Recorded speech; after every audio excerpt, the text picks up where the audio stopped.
All right, so when we're looking at what's going on here, we have 1 plus 1/3 over 2/5 minus 1 plus 1/2. Don't try to tackle all of this at once. What you want to do is start breaking this up in its kind of component parts. So we're going to go ahead and handle the numerator first. 1 plus 1/3. So what is 1 plus 1/3? Well, we can literally just write the answer as 1 and 1/3. Okay, now when we do this is what we call a mixed number fraction. Matter of fact, let me write this right here, 1 and 1/3. So if I told you to write this mixed number fraction as an improper fraction, what we're trying to do is we're going to take this 3, we're going to multiply by 1. So that's 3 times 1 plus 1 is equal to 4/3. And I think most of you kind of remember how to do that. So 1 and 1/3 is equal to 4/3. So this is the improper fraction. An improper fraction is where the numerator is greater than the denominator. And over here, this is what we call a proper fraction because the denominator is larger than the numerator. So you should be familiar with these terms. Now, another way you could have figured this out, you could have said, okay, 1 plus 1/3. 1 right here is the same thing as 3 over 3. Okay, it's 3 divided by 3 is 1, so 3 over 3 plus 1/3. That'll also give you 4/3, okay?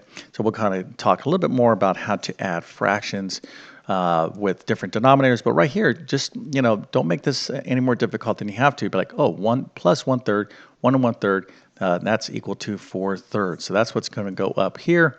And let's go ahead and see how we want to write that. Now, as you're doing any math problem, you just literally want to take one step at a time. So you can kind of keep track of kind of your progress of what you're doing here.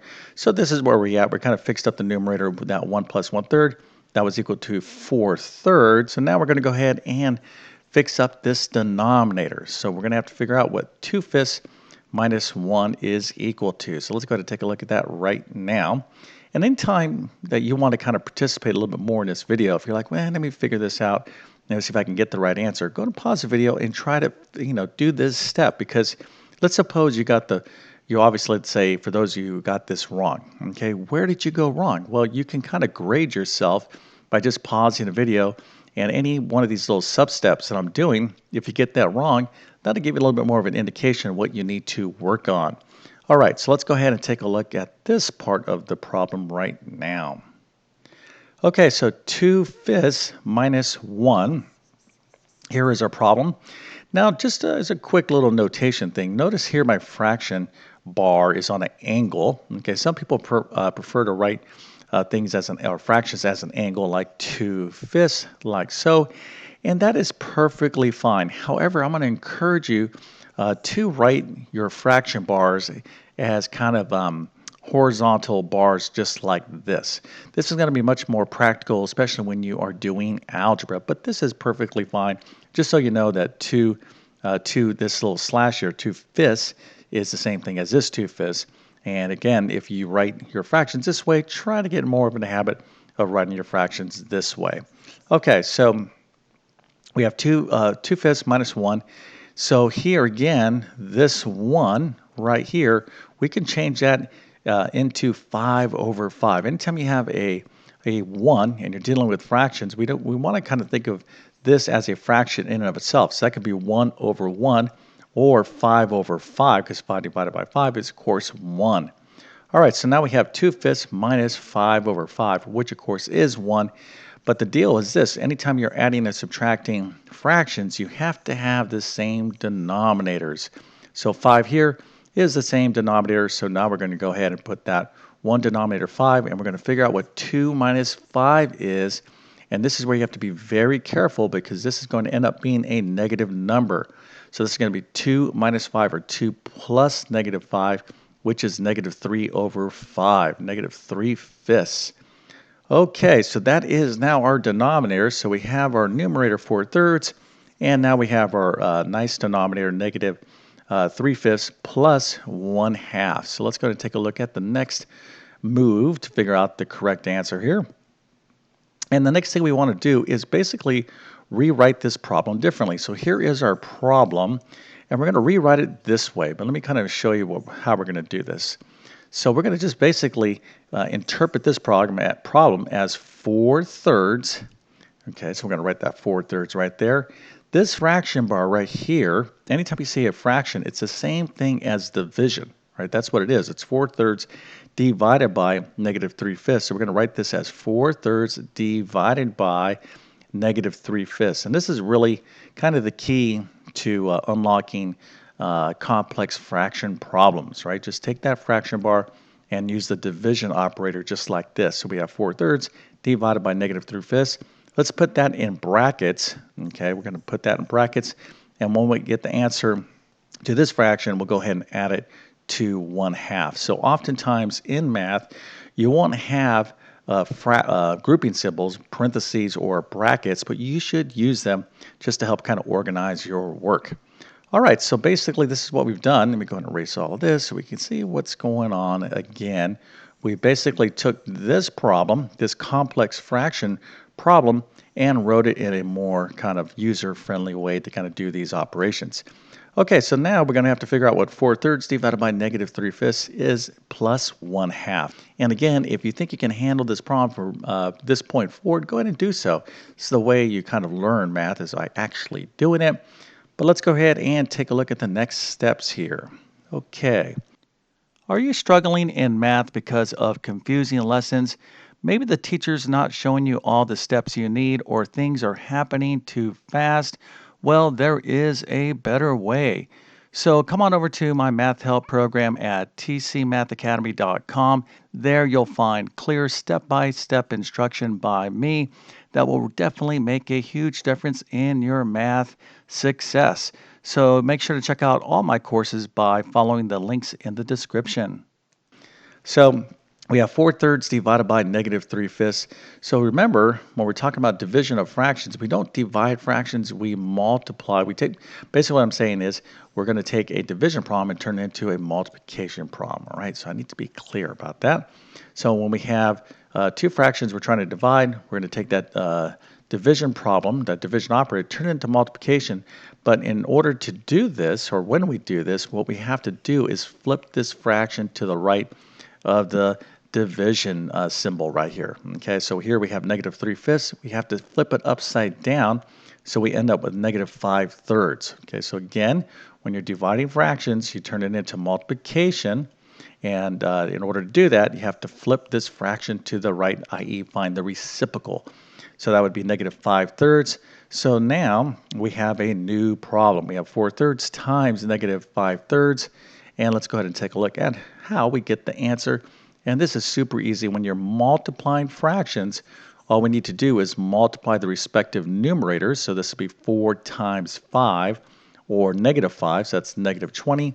And then we're going to multiply the respective denominators. 3 times 3 is 9. So this is an answer of all this stuff that was in the brackets. And now we're going to add that to 1/2. So our problem is going to be this now, -20 over 9 plus 1/2. So here we go. So here, when we're looking at adding fractions or subtracting fractions, the deal is this. The denominators have to be the same in order to do that operation. So when I look at these two fractions, you can see that 9 and 2 are not the same. So what do we have to do? Well, we have to find the lowest common denominator. And in this case, it's 18. All right, so the LCD is 18. Now, the LCD is a huge topic in order to, for those of you that want to master fractions, you absolutely need to know what the LCD is and how to find it. That's a big kind of discussion because it can be kind of complex for some of you out there, but effectively what the lowest common denominator is, it's the lowest number that both of these numbers can divide into without a remainder. Okay, so that's a good way to kind of think of what the LCD is and how you find it. Well, let's just quickly review that. The LCD is effectively going to be the prime factors, okay, of all the denominators involved, right? So here, the prime factors of 9 is 3 times 3, or 3 squared, and the prime factors of 2 is simply 2. So the LCD is going to be the product of all the prime factors, so that would be 3 times 3 times 2, or 9 times 2, which of course is 18. So that's just a quick review on LCD, but you probably really need a little bit more than that.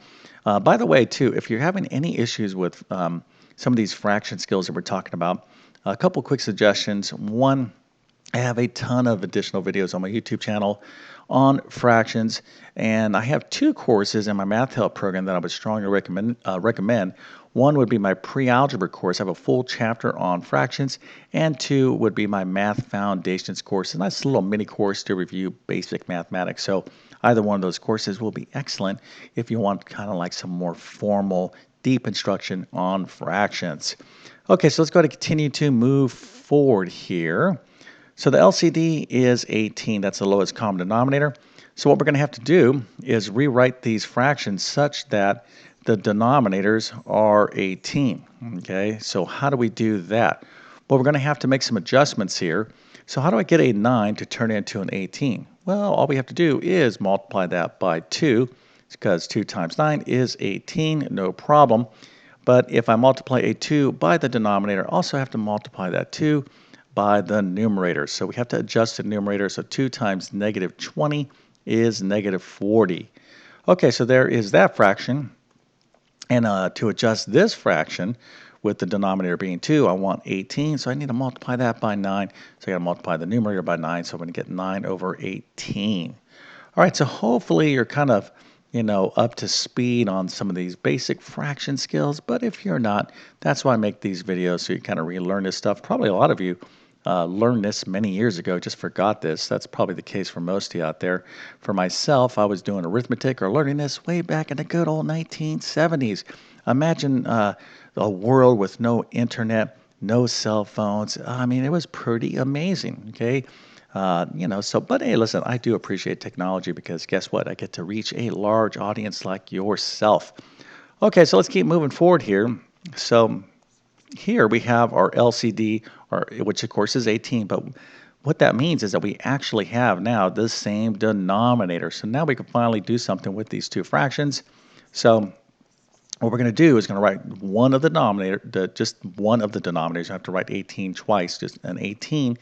And then we're going to go ahead and add the respective numerators. So that's going to be negative 40 plus 9. And when we add negative 40 plus 9, we get negative 31 over 18. Okay, negative 31 over 18, and that is the final answer. Okay, of course, you would try to reduce this. No need to turn this into a mixed number. This is perfectly fine just right there. But there's a little bonus to this video.